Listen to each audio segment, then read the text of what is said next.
Captain Jake Morrison stared at the communication panel in disbelief.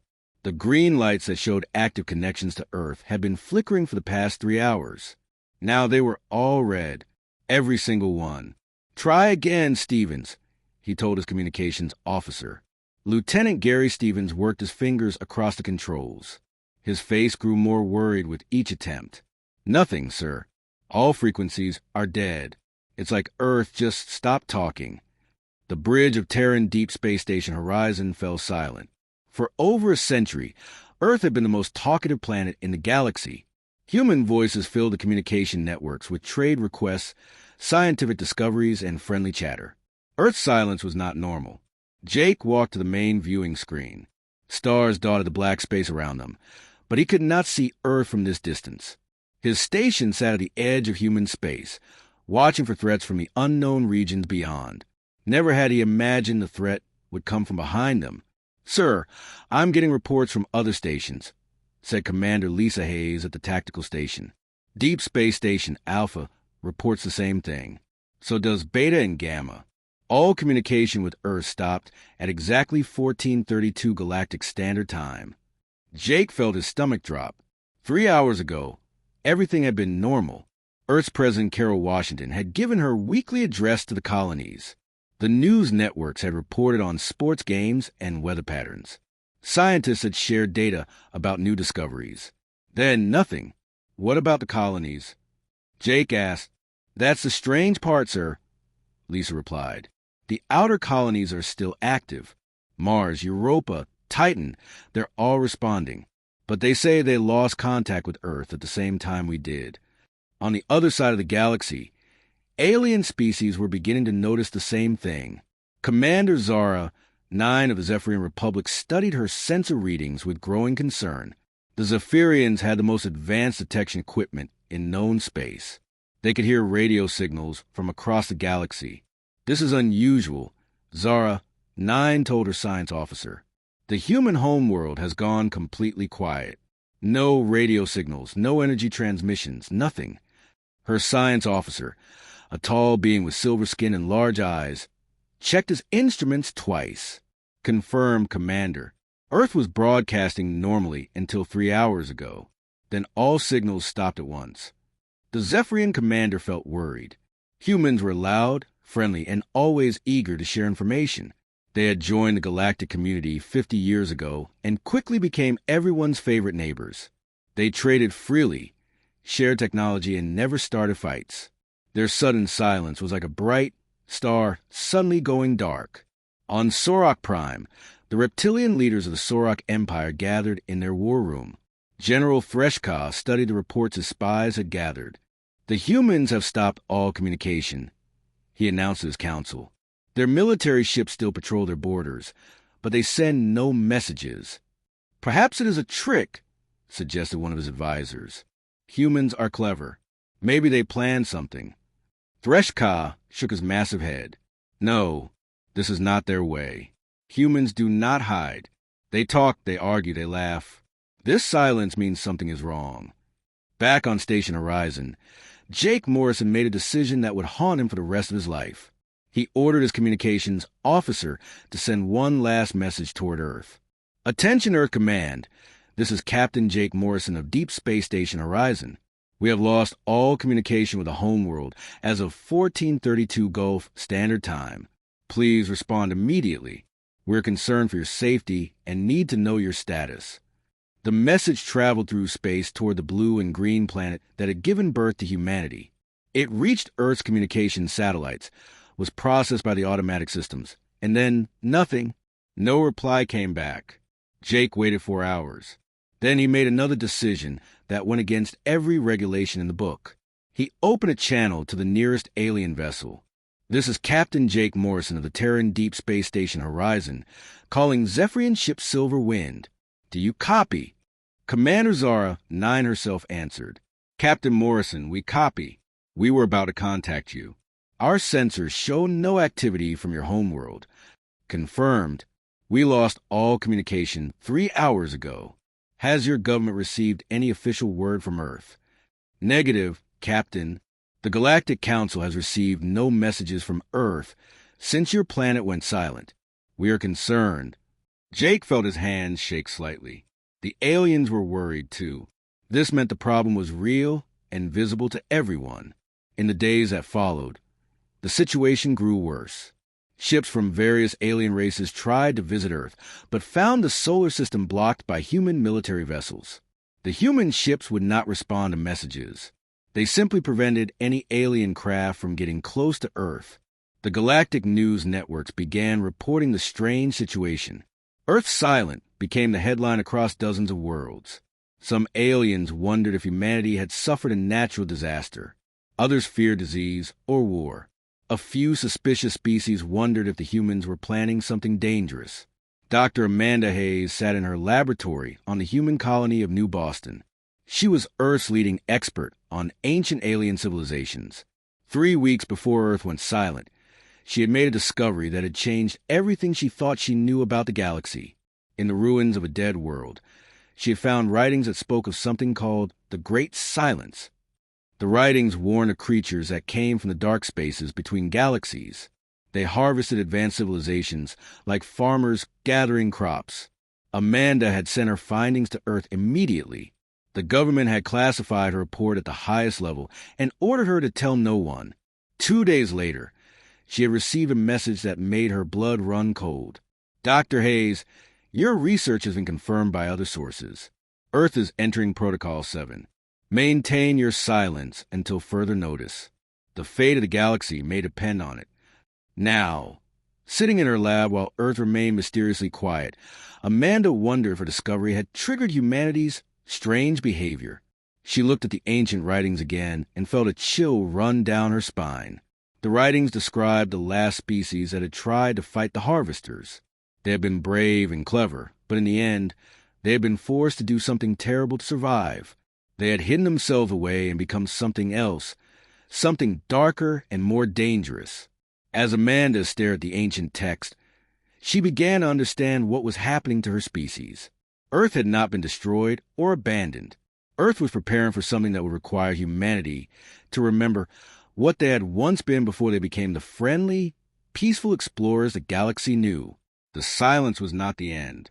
It was the beginning. 3 weeks had passed since Earth went silent, and the galaxy was starting to panic. The absence of human chatter from the communication networks felt like a missing heartbeat. Every day, alien species tried to contact Earth. Every day, they received no answer. Admiral Lisa Bennett stood on the bridge of the human warship Defender, stationed at the very edge of known space. Her ship patrolled the dark regions where no alien had ever traveled. This was humanity's most remote posting, and she had been here for 2 years. Admiral, we're receiving a Priority Alpha message from Earth Command, her communications officer announced. Lisa felt her heart jump. After 3 weeks of radio silence, Earth was finally talking, but only to her. Put it through to my private quarters, she ordered, and make sure this channel is completely secure.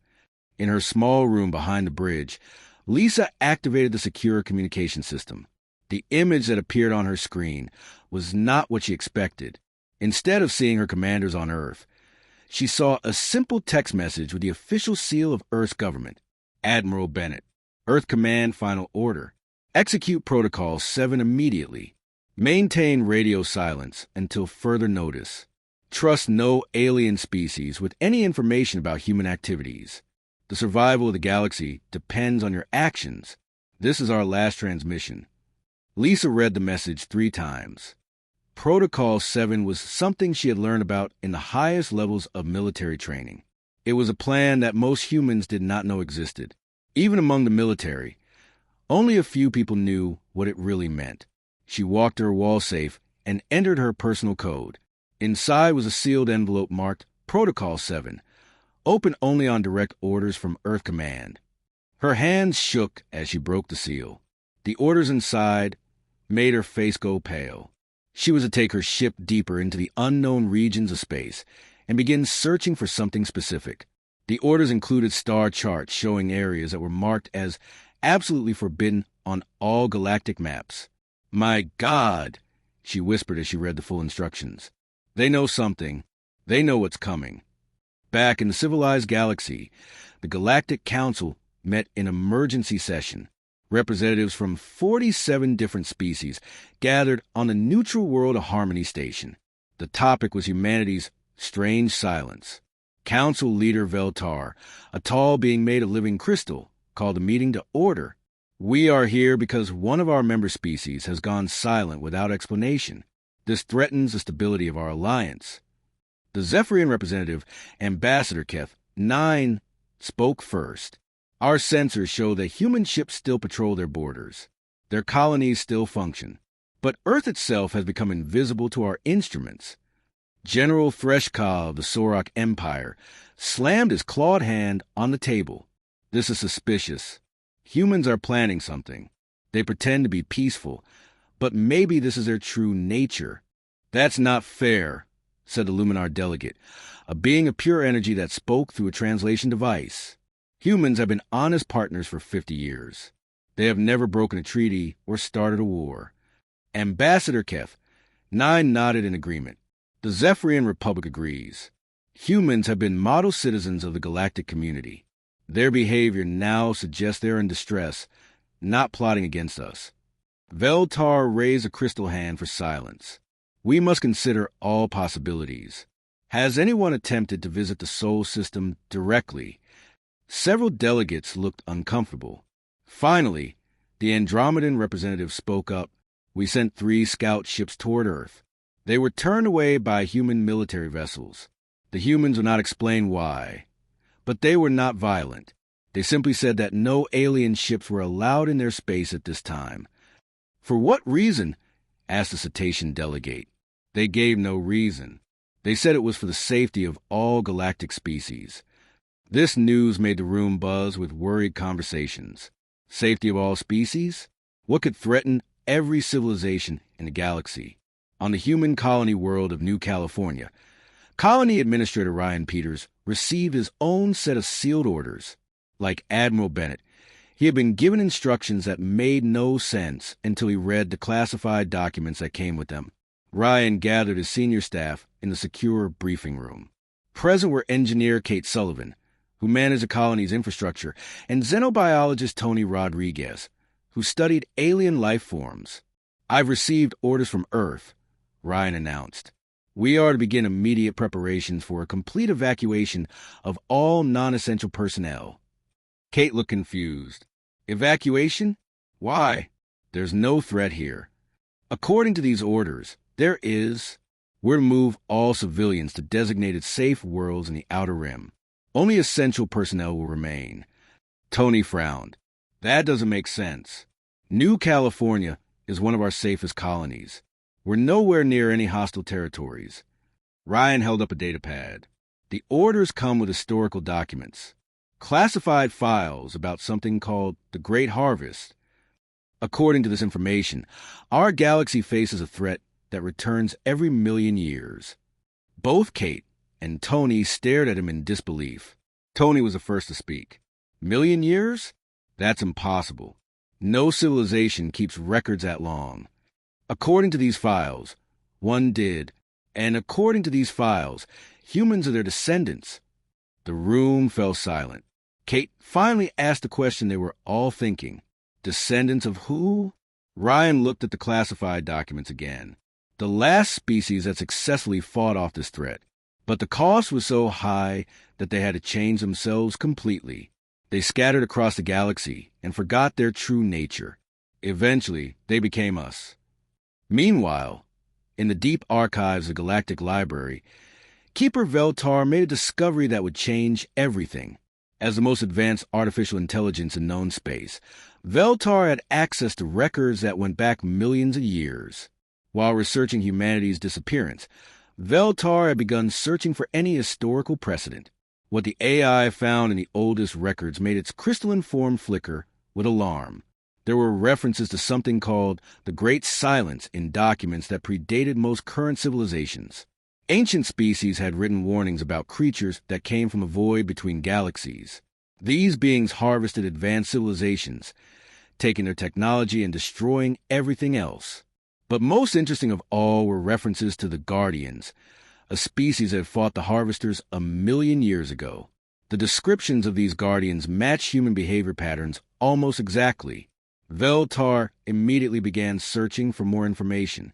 What the AI discovered made it understand why Earth had gone silent. The ancient records describe how the Guardians had prepared for their final battle. They had cut all communication with other species to prevent panic. They had moved their civilians to safe locations. They had activated sleeping technologies that had been hidden for generations. And then they had transformed themselves into something capable of fighting creatures that could destroy entire civilizations. Veltar sent an urgent message to the Galactic Council. I have discovered why Earth went silent. Humanity is not planning to attack us. They are preparing to defend us from something that is coming. But by the time Veltar's message reached the Council, it was already too late to prevent the panic that was spreading across the galaxy. And it was too late to stop the first alien reconnaissance ships from trying to spy on human activities. On the edge of human space, Admiral Bennett's ship detected the approaching alien vessels. She gave orders that would have been unthinkable just a month ago. Charge weapons and prepare to fire warning shots. No alien ship gets through, no matter who they are or what they want. As the first shots were fired across the bows of alien scout ships, Lisa knew that humanity had crossed a line they could never uncross. The peaceful, friendly humans the galaxy knew were gone. In their place was something older, harder, and infinitely more dangerous. The transformation had begun. The first reconnaissance mission to human space was launched by the Sorok Empire. General Threshka personally selected his best stealth ship, the Shadow Blade, commanded by Captain Vextor. The mission was simple. Find out what the humans were hiding. Remember, Threshka told his captain, you are to observe only. Do not engage human forces unless attacked first. We need information, not war. Captain Vextor nodded his reptilian head. Understood, General. My ship is invisible to most sensors. We will see what the humans are doing and return safely. The Shadow Blade left Sorok space and began its journey toward the Sol system. It would be a trip that took 2 weeks at maximum stealth speed. Captain Vextor had no way of knowing that he was flying into a trap that had been set long before Earth went silent. At the same time, the Luminar Collective sent their own scout ship. The Luminar were beings of pure energy who could phase their ships in and out of normal space. Their vessel, the Whisper, was commanded by Captain Lamare. Unlike the Sorok ship, the Whisper could travel through dimensions that most species could not even detect. The humans have been our friends for many years, Captain Lamare told her energy-based crew. If they are in trouble, we must help them. If they are planning something dangerous, we must stop them. Both ships approached human space from different directions. Both ships had orders to discover humanity's secrets. Both ships would learn truths that their governments were not prepared to handle. On the human colony of New Boston, Administrator Ryan Peters continued the evacuation procedures. The civilian population was told that a natural disaster was approaching and that they needed to move to safer worlds. Most people believed the explanation and packed their belongings without complaint. Engineer Kate Sullivan worked day and night to shut down non-essential systems and prepare the colony for skeleton crew operations. She found the work strange and disturbing. Ryan, she said during one of their planning meetings, these shutdown procedures don't match any emergency protocols I know. It's like we're preparing for a siege that could last years. Colony Administrator Ryan could not tell her the truth. His orders were clear about maintaining secrecy. Just follow the instructions, Kate. Earth Command knows what they're doing. But Kate was not satisfied with that answer. She had started asking questions and looking at the evacuation patterns. What she discovered made no sense. The civilians were not being moved to the nearest safe worlds. They were being sent to planets on the very edge of human space, as far from Earth as possible. Meanwhile, xenobiologist Tony Rodriguez was studying the classified documents that Ryan had shared with the senior staff. The information about the Great Harvest included scientific data that made his blood run cold. Ryan, he said, bursting into the administrator's office, these documents describe something impossible. According to this data, there are creatures out there that can consume the life force of entire planets. Ryan looked up from his work. Keep your voice down, Tony. That information is classified at the highest level, but it's describing something that breaks every law of physics we know. How can anything consume a planet's life force? According to the documents, the same way a virus consumes a cell. These creatures are like a disease that infects civilizations instead of individuals. Tony sat down heavily in a chair. And the documents say this happens every million years? According to the historical records, yes. And according to those same records, it's starting to happen again. While the human colonies continued their mysterious preparations, the alien scout ships drew closer to human space. The Sorok ship Shadowblade was the first to encounter human defenses.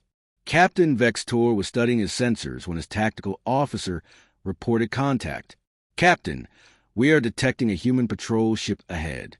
Single vessel, heavily armed. Are we visible to their sensors?" "Negative, sir. Our stealth systems are functioning perfectly." But as the Shadow Blade moved closer, something impossible happened. The human ship changed course and moved directly toward them. "Captain," the tactical officer shouted, "the human ship is targeting our position. Somehow they can see us." Vextor felt his blood turn cold. Sorok stealth technology was the best in the galaxy. No species had ever been able to detect their ships when they were running silent. "Evasive maneuvers," he ordered. "Get us out of here." But it was too late. The human ship fired some kind of weapon that Vextor had never seen before. It did not destroy the Shadow Blade, but it did something worse. It pulled the Sorok ship out of stealth and held it in place with some kind of energy field. A human voice came over their communication system. "Sorok vessel, this is Commander Bill Parker of the Terran Navy. You have entered restricted space. Power down your weapons and prepare to be escorted out of the system." Captain Vextor had no choice.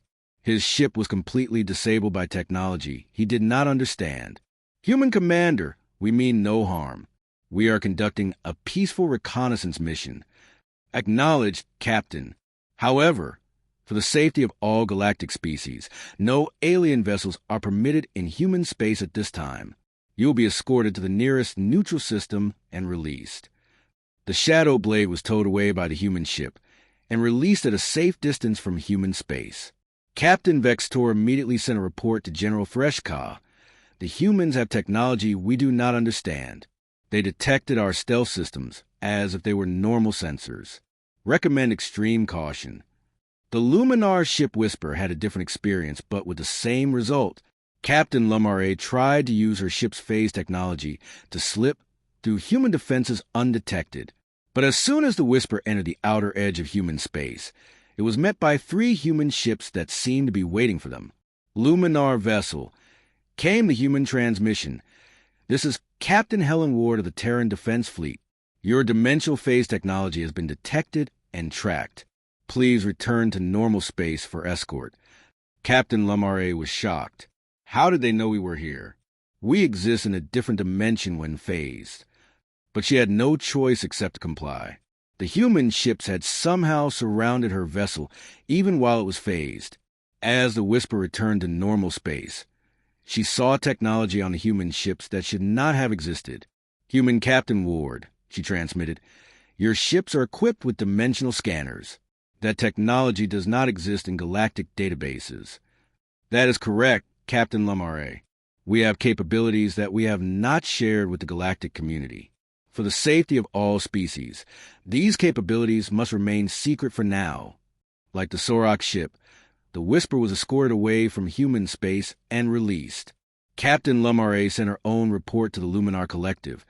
"The humans have hidden technologies that are far beyond anything we know. They can detect and counter our most advanced systems." Over the next few weeks, 5 more alien scout ships tried to penetrate human space. All were detected and turned away. None were harmed, but all reported the same thing.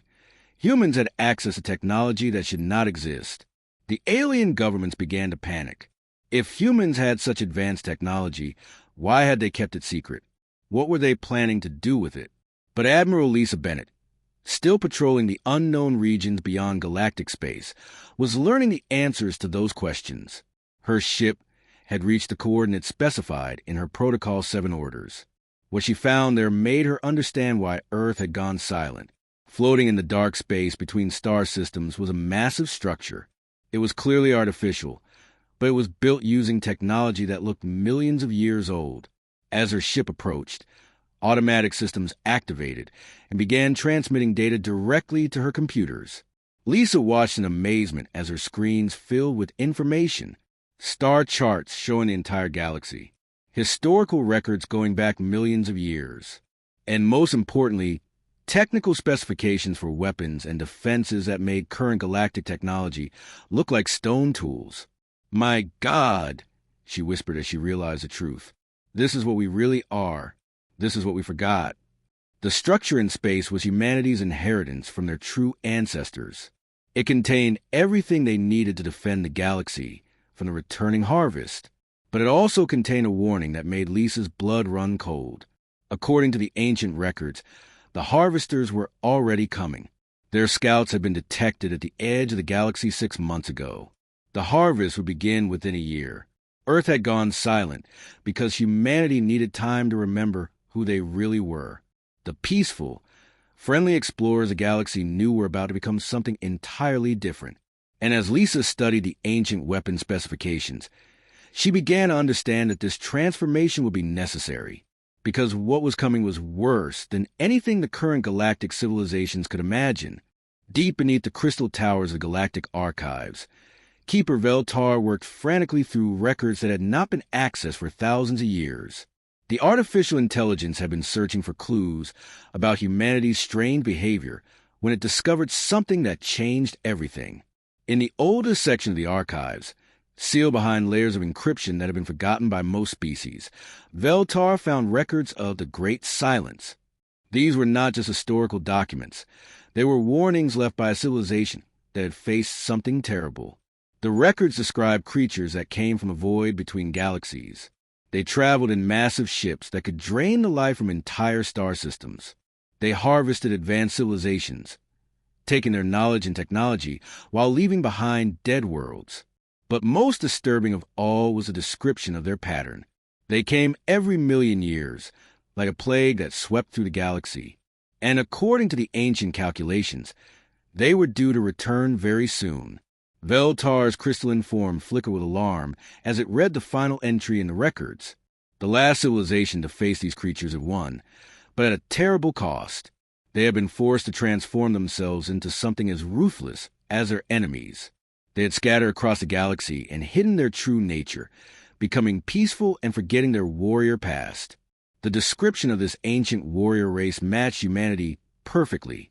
On the other side of the galaxy, Dr. Amanda Hayes sat in her laboratory on New Boston, staring at the same information. Her discovery of the ancient ruins had led to this moment. The realization that humanity was not what they seemed to be. The artifacts she found told the story of the last great harvest. 1,000,000 years ago, the galaxy had been full of advanced civilizations, just like today. Then the Devourers had come from the dark space between galaxies, and within a few decades, most of those civilizations were gone. Only one species had successfully fought back. The ancient texts called them the Guardians, beings with the courage and skill to match the Devourers in battle. But the war had changed them. Victory had required them to become something darker and more dangerous than they had ever been before. After their victory, the Guardians had made a choice that saved the galaxy. They scattered themselves across space and genetically modified their own children, forget their warrior nature. They became peaceful explorers and traders, living simple lives on primitive worlds. Over hundreds of thousands of years, they slowly rebuilt civilization. They rediscovered space travel and made contact with new alien species that had evolved after the harvest. They formed the Galactic Alliance and worked to create a peaceful, cooperative galaxy. But they had always known that the Devourers would return. Hidden in their genetic code were instructions that would activate when the time came. Deep in space, they had built secret bases and hidden weapons that would wait for 1,000,000 years if necessary. Amanda realized that Earth's silence was not a mystery. It was the activation of an ancient plan. Humanity was remembering what they really were. She immediately sent an encrypted message to the Galactic Council. "I have urgent information about humanity's behavior. We need to meet immediately." The fate of the galaxy may depend on it. But her message arrived too late to prevent panic from spreading through the alien governments. The reports from the failed reconnaissance missions had convinced many species that humans were planning an attack. General Freshka of the Sorok Empire called an emergency war council. "The humans have been lying to us for 50 years, he declared to his officers. "They have advanced technology that they kept secret. They have weapons that can disable our best ships. This silence is preparation for conquest." His advisors agreed with angry hisses. "We should strike first," suggested Colonel Rexna. "Destroy their fleet before they can use their secret weapons against us." But other species were not so quick to assume the worst. The Zephyrian Republic Science Council studied the data from their failed scout mission and reached a different conclusion. "The human technology we observed is not designed for conquest," reported Chief Scientist Keth. 7 to the Zephyrian leadership. "Their weapons disabled our ships without destroying them. Their behavior suggests defense, not aggression." Ambassador Zara, 9 nodded in agreement. "The humans have been our friends for decades. If they are preparing for war, it is not war against us." The debate raged across the galaxy as different species tried to understand humanity's actions. Some called for immediate military action. Others urged patience and diplomacy. A few began to suspect that the humans knew something that the rest of the galaxy did not. On Earth itself, preparations continued in absolute secrecy. President Carol Washington met with her top military and scientific advisors in a bunker deep beneath the planet's surface. The room was filled with ancient artifacts and modern technology that had been brought together for the first time in 1,000,000 years. "The awakening is proceeding ahead of schedule," reported General Patricia Collins, Earth's top military commander. "Our deep space monitoring stations have confirmed movement in the void beyond the galaxy. The Devourer Scouts are already here." Dr. Claire Thompson, head of the Human Genetic Research Division, presented her latest findings. "We have successfully activated the dormant sequences in 60% of the human population. The physical and mental changes are significant but manageable.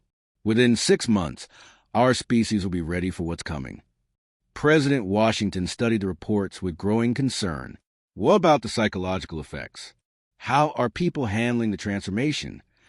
"Better than expected," Dr. Thompson replied. "It seems that on some level, humans have always known this day would come. The genetic memories are surfacing naturally. People report dreams of ancient battles and technologies they should not understand." General Collins added her own observations. "Our military personnel are adapting fastest. It's as if they're remembering training they never received. Combat skills that should take years to learn are surfacing in weeks." The president nodded grimly. "And the colonies? How are the evacuations proceeding?" "All civilian populations will be moved to safe zones within 4 months," General Collins reported. "Only essential military and technical personnel will remain in the core systems." "What about the alien governments? They must be getting suspicious." Dr. Thompson looked uncomfortable. "Our intelligence suggests that several species are considering military action against us. They think we're planning to attack them." President Washington felt the weight of 1,000,000 years of history on her shoulders. "We cannot tell them the truth yet. If they knew what was really coming, panic would destroy the galaxy before the Devourers even arrived." Meanwhile, in the deepest regions of space that no alien had ever explored, Admiral Lisa Bennett continued her mission.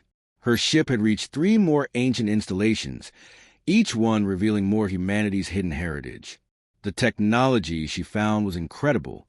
Weapons that could destroy planets, shields that could protect entire star systems, and most importantly, detailed information about the enemy that was coming. The Devourers were not just conquerors. They were a plague that had swept through multiple galaxies over millions of years.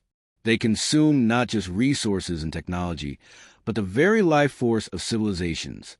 They turned living beings into energy that powered their vast fleet of harvest ships.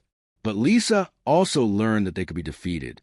The ancient humans had done it before, using tactics and weapons that were specifically designed to counter the Devourer technology. The cost had been enormous. Entire solar systems had been sacrificed to stop the invasion. But it had worked. Now it would have to work again. As Lisa studied the ancient battle plans, she realized why Earth had gone silent. The transformation that humanity was undergoing was not just physical, it was spiritual. They were changing from peaceful explorers into something that could make the hard choices necessary to save the galaxy. And those choices were going to be terrible.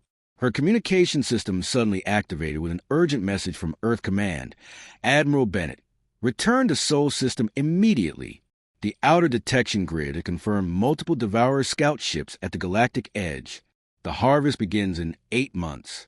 Humanity must be ready.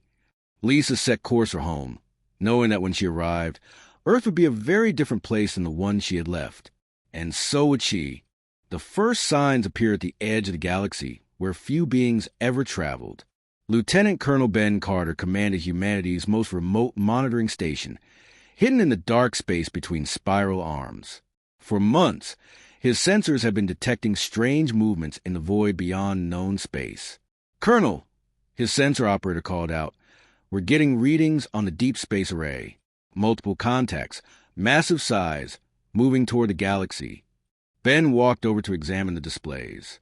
What he saw made his throat go dry. The objects were huge, each one larger than Earth's moon.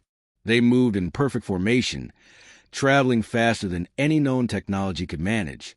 "How many?" he asked. 37 confirmed contacts, sir. But the sensor suggests there may be thousands more behind them. Ben had been briefed on what to look for. These were the advanced scouts of the Devourer fleet. The main harvest force would be 1,000,000 times larger. "Send a priority message to Earth Command," he ordered. "Use the ancient protocols. Tell them the Watchers have returned." Across the galaxy, alien civilizations were beginning to notice strange phenomena. On the peaceful world of Solera, the butterfly-like Solarian people observed their first sign that something was wrong.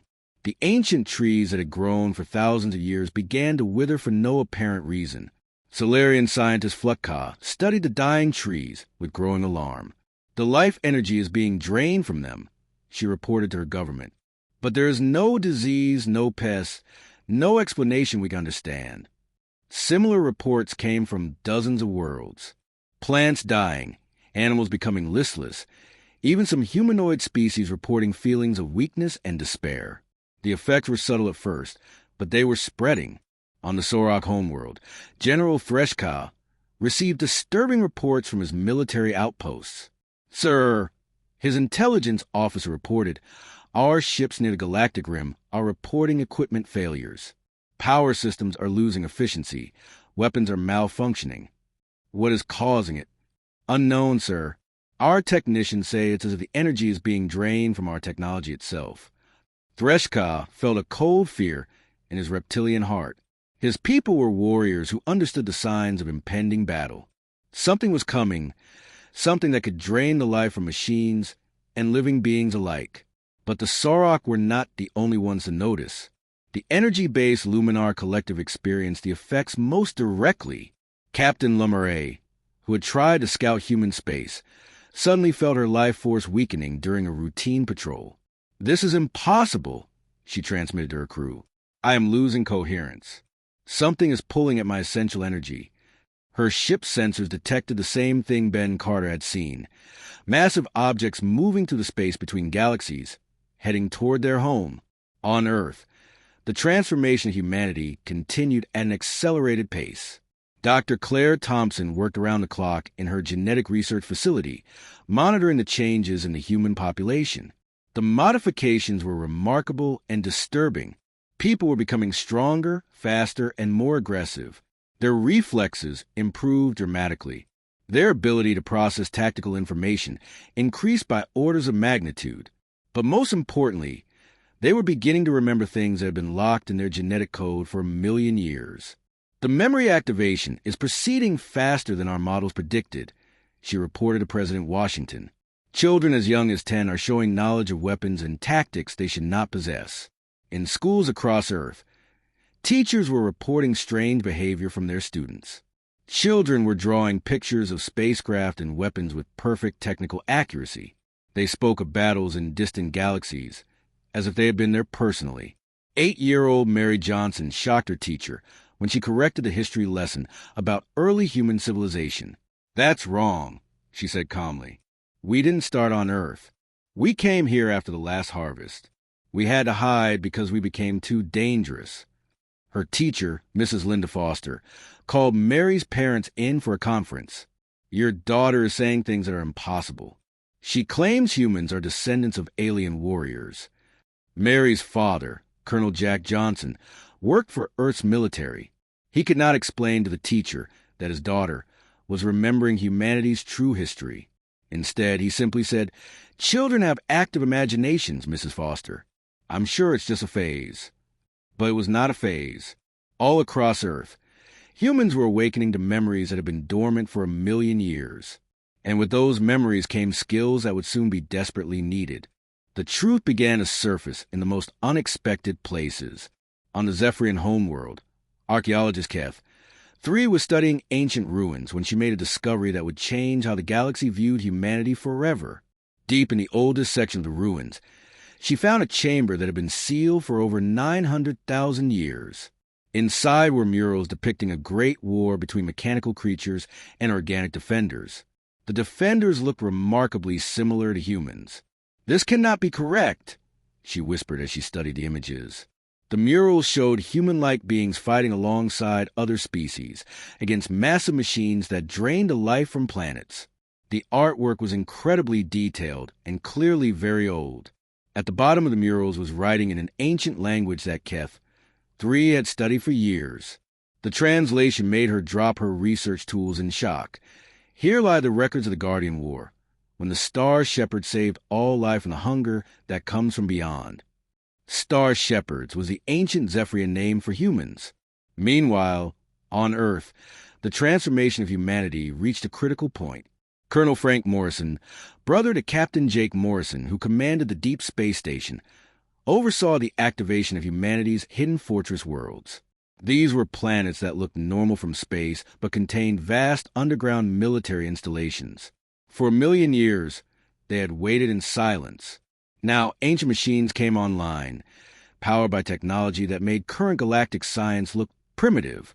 The fortress worlds are reporting successful activation. Frank reported to his superiors. Mars, Europa, Titan, and 17 colony worlds are now fully operational as military strongholds. But the most significant changes were happening to the humans themselves. Dr. Claire Thompson's genetic research had reached a breakthrough that was both amazing and terrifying. "We have successfully activated the warrior genetic sequences in 95% of the population," she reported to President Washington. "But the psychological effects are more intense than we predicted." The changes were visible everywhere. Children who'd been playing games a month ago now spoke fluently about military tactics. Adults found themselves understanding technologies they had never studied. Most disturbing of all, people were beginning to remember battles from 1,000,000 years ago as if they had fought in them personally. 10-year-old Tommy Williams sat in his bedroom, drawing detailed schematics of a weapon that could destroy planets. His mother, Sarah Williams, found the drawings and was horrified. "Tommy, where'd you learn to draw things like this?" she asked. Tommy looked up at her with eyes that seemed older than his years. "I remember, Mom. We used weapons like this in the last war against the metal demons. We had to destroy 3 whole star systems to stop them from reaching the core worlds." Sarah felt her blood turn cold. Her son was describing events that had supposedly happened 1,000,000 years ago, with details that no child should know. But Tommy was not alone. Across Earth, human children were accessing genetic memories of the ancient war. They drew pictures of battle tactics and alien worlds. They spoke of weapons and strategies that had been used against an enemy that devoured civilizations. The adult population was changing too, but in ways that were even more dramatic. Ordinary farmers found themselves understanding spacecraft engineering. Office workers discovered they could operate military equipment with perfect skill. Teachers began remembering lessons about galactic warfare that they had never learned. Most significant of all, humanity's leadership was transforming into something the galaxy had never seen. President Washington herself felt the change as ancient memories of command decisions during the Guardian War surfaced in her mind. "We are becoming what we once were," she told her cabinet during a classified briefing. "But we must be careful not to become more than that." Our ancestors won the last war, but they also became something that the galaxy feared. General Collins nodded grimly. The warrior genetics include not just combat skills, but also the ruthlessness necessary to make hard choices. We could easily become the very thing we're preparing to fight against. This was the terrible paradox of humanity's transformation. To defeat creatures that showed no mercy, they had to become creatures that could be equally merciless. To save galactic civilization, they had to risk becoming its greatest threat. The galaxy was beginning to sense the change. On worlds throughout known space, alien species reported strange dreams and visions. Many involved images of humans as ancient warriors, fighting battles in the darkness between stars. The Cetacean Collective's dream singers, who could communicate through shared consciousness, experienced visions that terrified their entire species. They saw humans wielding weapons that could crack planets and commanding fleets that blocked out stars. The humans are not what they seem, reported dream singer Linda to the Cetacean Council. In the deep memories of the galaxy, they are known as the guardians of the final battle. They have fought this war before. Similar revelations occurred throughout the galaxy as ancient genetic memories began to surface in species that had evolved after the last harvest. Deep in their DNA, many races carried traces of information about the Guardian War. But it was on the crystal world of the galactic archives that the most complete truth was discovered. Keeper Veltar, the artificial intelligence that maintained the galaxy's historical records, found the final piece of the puzzle in data cores that had been dormant for nearly 1,000,000 years. The records revealed everything. How the Devourers had swept through the galaxy, consuming civilization after civilization. How the Guardians, the ancestors of modern humans, had been forced to make themselves into living weapons to fight back. How they had won, but at a cost that nearly destroyed their own souls. Most importantly, the records revealed why the Guardians had scattered and hidden their true nature. They had become too dangerous, too willing to destroy anything that threatened galactic peace. After defeating the Devourers, they had realized that they themselves had become a threat to the very civilizations they had saved. So they had made the ultimate sacrifice. They had modified their own genetics to forget their warrior nature, scattered across the galaxy, and rebuilt civilization from scratch. They had spent 1,000,000 years learning to be peaceful again, but they had always known that the Devourers would return, and they had always known that when that day came, they would have to become warriors again. Veltar transmitted this information to the Galactic Council with a message that would change everything. Humanity is not planning to conquer us. They are prepared to save us from something far worse than anything we have ever imagined. But by the time this message reached the Council, the first Devourer harvest ships had already reached the galaxy's outer rim. The peaceful world of Serenity Station, home to a peaceful farming community of mixed alien species, simply stopped transmitting one day. When scout ships arrived to investigate, they found the planet still intact but completely lifeless. Every living thing on the surface had been drained of energy, leaving behind empty husks. Even the planet's plant life had been consumed, leaving a world that looked normal from space but was utterly dead. The harvest had begun. Admiral Lisa Bennett received the report while overseeing the final preparations of humanity's war fleet. The ships the humans were now building looked nothing like their peaceful exploration vessels. These were machines of war, designed using knowledge that had been locked away for 1,000,000 years. "How many worlds have gone silent?" she asked her intelligence officer. 17 confirmed, came a reply. All outer rim colonies, all completely drained of life. The pattern matches the ancient records exactly. Lisa studied the tactical displays, showing the advancing Devourer fleet. They were moving faster than expected, consuming worlds to fuel their advance toward the galaxy's populated core systems. "Send a message to Earth Command," she ordered. "Tell them we cannot wait any longer. The galaxy needs to know what's coming." It was time for humanity to reveal its true nature. The peaceful explorers were about to become the galaxy's defenders once again. But first, they had to convince their former friends that the real enemy was not human ambition, but something far more terrible that came from the darkness between stars. The transformation was nearly complete. Soon, the galaxy would see humans as they really were, not conquerors, but guardians who had spent 1,000,000 years preparing for this moment. The attack on the Galactic Council itself came without warning. The massive space station that served as the center of galactic government was protected by the most advanced defenses known to civilization. None of it mattered. Council leader Veltar was in emergency session with representatives from 47 species when the station's alarms began screaming. Through the viewing ports, they could see something impossible. A ship the size of a small moon, black as a void between stars, moving toward them with unstoppable purpose. All defense fleets engaged the hostile vessel immediately. Veltar commanded. The galaxy's finest warships, representing dozens of different species and technologies, opened fire with everything they had.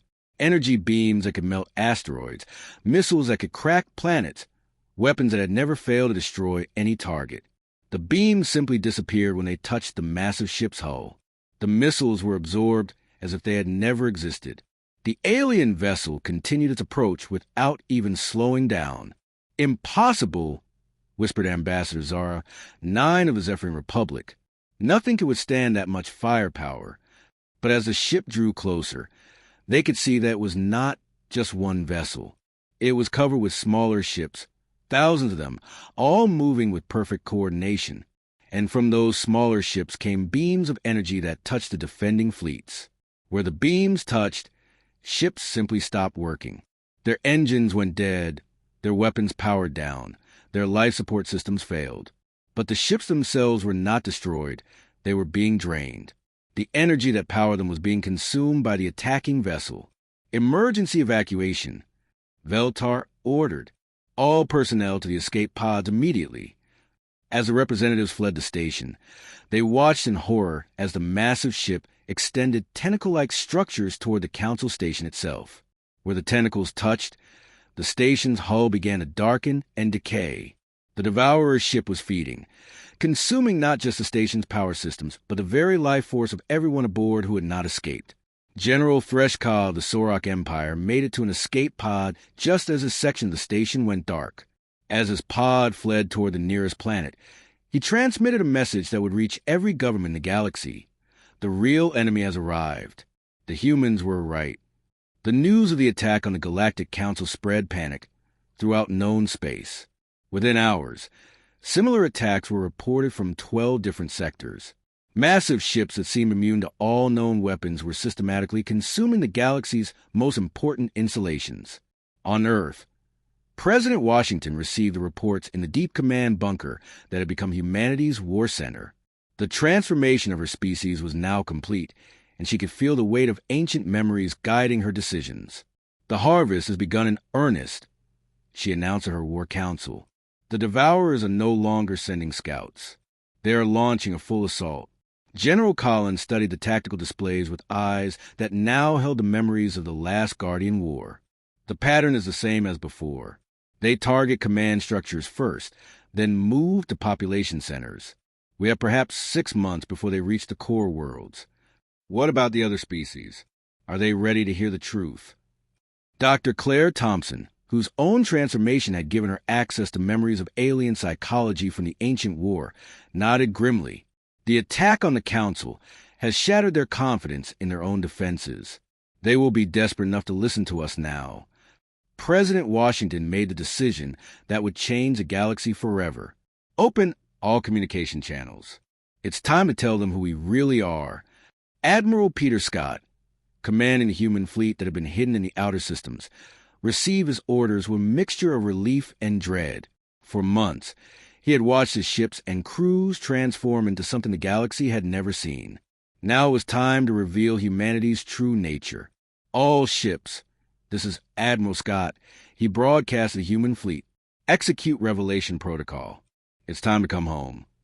Across the galaxy, human ships that had been hiding in dark space or disguised as normal patrol vessels suddenly appeared on alien sensors. But these were not the exploration and trade vessels that other species knew. These were warships built using technology that predated most galactic civilizations. The human fleet that approached the core worlds numbered in the thousands. Each ship was larger and more heavily armed than anything in the galactic defense forces. They moved in formations that spoke of military discipline refined over millions of years. But most shocking of all was their effectiveness against the Devourer's ships.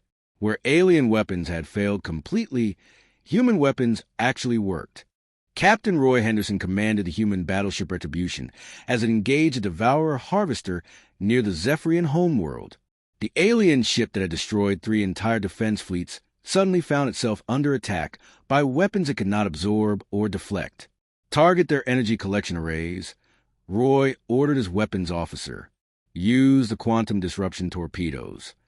The torpedoes were weapons that existed only in humanity's genetic memories. They had been designed specifically to fight creatures that fed on energy. When they struck the Devourer's ship, sections of its hull actually began to die. For the first time since the harvest began, a Devourer's ship was forced to retreat. The news spread through the galaxy faster than light communication could carry it. Humans were fighting the invaders and winning. But the human ships that were doing the fighting looked nothing like the peaceful vessels that had traded and explored throughout known space. On the Sorok homeworld, General Threshka watched the battle reports with growing amazement and fear. The humans have been hiding their true military power for 50 years, he told his war council. These ships they are deploying, they are more advanced than anything we have ever built. His intelligence officer nodded nervously. Sir, our analysts believe that human technology is actually older than our own civilization. Some of these weapon signatures match artifacts we have found from civilizations that existed millions of years ago. Similar reports came from every major alien government. Humanity was not just another spacefaring species. They were the inheritors of technology from the galaxy's ancient past. But it was a broadcast from Earth that finally revealed the complete truth. President Washington appeared on every communication channel in the galaxy. Her image transmitted to every world, every ship, every space station that still had power to receive it. When she spoke, her voice carried the authority of ancient knowledge. People of the galaxy, she began, I am Carol Washington, President of Earth and Speaker for Humanity. For 50 years, we have lived among you as friends, traders, and explorers. This was not deception. It was who we chose to be. The broadcast continued with images that no alien had ever seen. Human cities transforming, ordinary people demonstrating impossible abilities, fleets of warships emerging from hidden bases. But we are also something else. We are the descendants of the species you once called the Guardians. 1,000,000 years ago, our ancestors fought the creatures that are attacking you now. We won that war, but the cost was terrible. The images showed ancient battlefields where entire star systems had been sacrificed to stop the Devourer advance. They showed human warriors who had been forced to become as ruthless as their enemies to achieve victory. After that war, our ancestors made a choice. They scattered across the galaxy and genetically modified themselves to forget their warrior nature. They became peaceful because they had learned that being too powerful made them dangerous to the very people they had saved. President Washington's voice grew heavier as she continued. But we always knew that the Devourers would return. We have spent 1,000,000 years preparing for this day. The silence from Earth was not a threat to you. It was preparation to defend you. The broadcast ended with a promise that would echo through galactic history. We are the watchers between the dark and the light. We stood guard while you built your civilizations. Now the watch ends and the war begins again. We will not let the galaxy fall. As the transmission ended, Admiral Scott's fleet reached the first major battle zone. The sight that greeted them was devastating. An entire star system under attack by dozens of Devourer ships, with the local defense forces completely overwhelmed. All ships, Admiral Scott commanded, engage the enemy. Show them what humanity truly is. The battle that followed would be remembered as the moment the galaxy learned that their peaceful human neighbors were actually the most dangerous warriors in known space. Ships that had seemed impossible to defeat suddenly found themselves under attack by weapons they could not understand or counter. But even as the human fleet fought with incredible effectiveness, everyone watching knew that this was only the beginning. The main Devourer force was still approaching from the dark space beyond the galaxy. The real war was about to begin. The final battle began when the main Devourer fleet reached the galaxy's edge. The sight was beyond anything the current galactic civilizations could have imagined. Millions of ships, each one capable of draining entire worlds, moving in formations that stretched across light years of space. Admiral Lisa Bennett watched the approaching armada from a bridge of the human flagship Guardian's return, a massive vessel that had been built using technology from humanity's deepest genetic memories. Around her, the combined human fleet waited in formations that had been tested in battles 1,000,000 years ago. Admiral, her tactical officer reported, enemy fleet composition matches the ancient records. Primary harvesters, energy drains, and planet crackers. Estimated total force, 12 million vessels. Lisa felt the weight of history and genetic memory guiding her thoughts. She was no longer just a human admiral. She was the inheritor of tactical knowledge from the greatest military commanders her species had ever produced. Signal all ships, she commanded. Execute formation, Omega. It's time to remind the galaxy what Guardians really do. The human fleet moved into a defensive pattern that would have been impossible for any other species to coordinate. Ships that had once explored the galaxy peacefully now revealed weapon systems that could tear holes in space itself. Engineer Nathan Pierce worked frantically in the weapons bay of the battleship Redemption, preparing systems that his conscious mind barely understood, but his genetic memories knew perfectly. These were weapons designed specifically to fight creatures that fed on energy. Quantum Cascade torpedoes are ready, he reported to Captain Helen Ward. Dimensional rift generators are online. Reality anchors are deployed. Helen nodded grimly. Like all humans, she now carried the memories of the last Guardian War. She knew that the weapons they were about to use came with a terrible cost. Each reality-altering weapon risked damaging the fabric of space itself. The first engagement came when Devourer scouts encountered the human defense perimeter.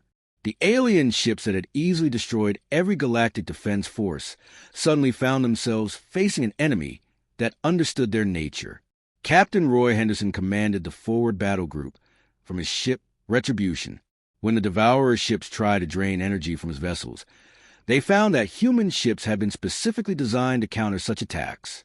Deploy the isolation fields, he ordered. Cut them off from their energy sources. The human ships projected fields that separated the Devourer vessels from the background energy of space itself. For creatures that fed on energy, this was like cutting off their air supply. The massive alien ships suddenly became vulnerable, but the humans were not content to simply defend. As the main Devourer fleet approached, humanity revealed the full extent of their hidden preparations. From the asteroid belt around Earth's sun came weapons platforms the size of small moons. From the outer planets emerged ships that had been waiting for 1,000,000 years. From hidden bases throughout human space rose fleets that made their current navy look tiny. General Patricia Collins coordinated the defense from a command center deep beneath Earth. Around her, displays showed the entire galaxy and the massive battle that was about to determine its fate. Phase 1 deployment complete, she reported to President Washington. All ancient weapon systems are online. Fleet strength, 40 million vessels and 1,200 orbital platforms. President Washington studied the tactical displays with eyes that now held the memories of humanity's greatest leaders from the last war. And the cost of victory? How much of the galaxy will we have to sacrifice this time? Dr. Claire Thompson, whose genetic research had revealed the terrible truth about what victory would require, spoke quietly. According to the ancient battle plans, we may have to destroy 17 star systems to create the energy barriers needed to trap the main Devourer fleet. The weight of that decision, sacrificing billions of lives to save trillions, was exactly the kind of choice that had forced humanity's ancestors to scatter and forget their warrior nature. It was a choice that only Guardians could make. As the battle expanded, the other galactic species watched in amazement and growing fear. The humans were winning, but they were also revealing capabilities that no one had imagined possible. On the Zephyrian homeworld, Ambassador Zara, 9 watch human ships deploy weapons that actually made stars flicker. They are not just more advanced than us, she reported to her government. They are operating on a completely different level of technology. General Threshka of the Sorok Empire observed human battle tactics that seemed to bend the laws of physics. They fight like gods, he told his war council. But they also fight like beings who have no limits on what they will destroy to achieve victory. This was a terrible paradox that humanity faced. To defeat an enemy that showed no mercy, they had to become equally merciless. To save the galaxy, they risked becoming its greatest threat. The turning point came when Commander Helen Ward made a decision that would haunt her forever. Her ship was defending a system with 3 billion inhabitants when a massive devourer harvester broke through the human lines. "Captain," her tactical officer reported, "the harvester will reach the inhabited worlds in 6 hours. We cannot stop it with conventional weapons." Helen studied her options and felt the cold logic of ancient genetic memories guiding her thoughts. There was one way to stop the harvester, but it would require destroying the star itself. "Deploy the stellar cascade weapon," she ordered. "Evacuate all ships to minimum safe distance." The weapon that fired from her ship was unlike anything the galaxy had seen in a million years. It caused the star collapse and explode in a controlled manner that created an energy barrier the devourer's ship could not cross. The harvester was stopped, but the explosion also sterilized 3 planets that had been home to peaceful farming communities. Helen had saved 3 billion lives by destroying 3 million others. Similar choices were being made throughout the battle zone as human commanders used weapons that could crack reality itself to trap and destroy the devourer forces. Each victory came at a cost that would have been unthinkable to the peaceful humans the galaxy had known. But it was working. For the first time in millions of years, the devourers were being pushed back. The final assault came when Admiral Scott led the human fleet directly against a devourer command ship, a structure larger than Earth itself that served as the central intelligence coordinating the harvest. "All ships, maximum firepower," he commanded. "We end this now." The weapons that humanity unleashed in that final battle were so powerful that they created new stars and destroyed others. Space itself was torn and reshaped as reality-altering weapons clashed with technologies that could consume the life force of entire civilizations. When the battle ended, the Devourer command ship was nothing but scattered particles drifting through space. The Harvest fleet was destroyed, their energy-draining capabilities turned against them by weapons specifically designed for that purpose. But the cost was visible throughout the galaxy. 17 star systems had been sacrificed to create the energy barriers needed for victory. Dozens of worlds had been evacuated. The very fabric of space in several regions had been permanently altered. General Collins made a final report to President Washington as the last Devourer ships were destroyed. "The harvest is ended, Madam President. The threat has been eliminated." President Washington felt the weight of victory and its terrible price. And the other species? How do they view us now? The answer came in the form of a message from the reformed Galactic Council. Council leader Veltar, speaking for 47 surviving species, transmitted a message that would define humanity's role in the galaxy forever. "To the humans of Earth and their colonies throughout space, we understand now what you are and what you have done. You are the guardians who stood watch while we built our civilizations in peace. You sacrificed your own innocence to preserve ours." The message continued. "We know that you could rule the galaxy if you chose to. Your weapons make our defenses look like toys. Your knowledge spans millions of years, while ours covers mere millennia. But we also know that you will not rule, because that is not who you choose to be. We ask only that you continue to watch over us, as you have done for 1,000,000 years. We will remember what you have sacrificed, so that we can remain innocent of the darkness between the stars." President Washington's response will become one of the most important documents in galactic history. "We accept the burden of guardianship, as our ancestors did before us. We will watch the dark spaces and stand ready when the next threat comes. But we ask in return that you remember what we have shown you, that peace is not weakness, and that the greatest strength is knowing when not to use it." In the years that followed, humanity slowly began the process of returning to the peaceful explorers the galaxy had known. But they could never completely forget what they had become during the war. The genetic memories remained active, and human children continued to be born with knowledge of ancient battles and weapons. Dr. Amanda Hayes, the archaeologist whose discovery had helped trigger humanity's transformation, established schools where young humans could learn to balance their warrior heritage with their peaceful nature. "We must remember both who we were and who we choose to be," she taught them. The galaxy was safe, but at a price that would never be forgotten. Humanity had revealed itself as the most dangerous species in known space, but also as the species most committed to protecting others from that danger. The silence that had once terrified the galaxy was replaced by a different kind of quiet, the watchful silence of guardians who would never again let their vigilance falter. And in the dark spaces between galaxies, automated monitoring stations continued their patient watch. Built by humans to ensure that if the Devourers or something like them ever returned, the galaxy would not be caught unprepared again. The harvest was ended. The watch had begun anew,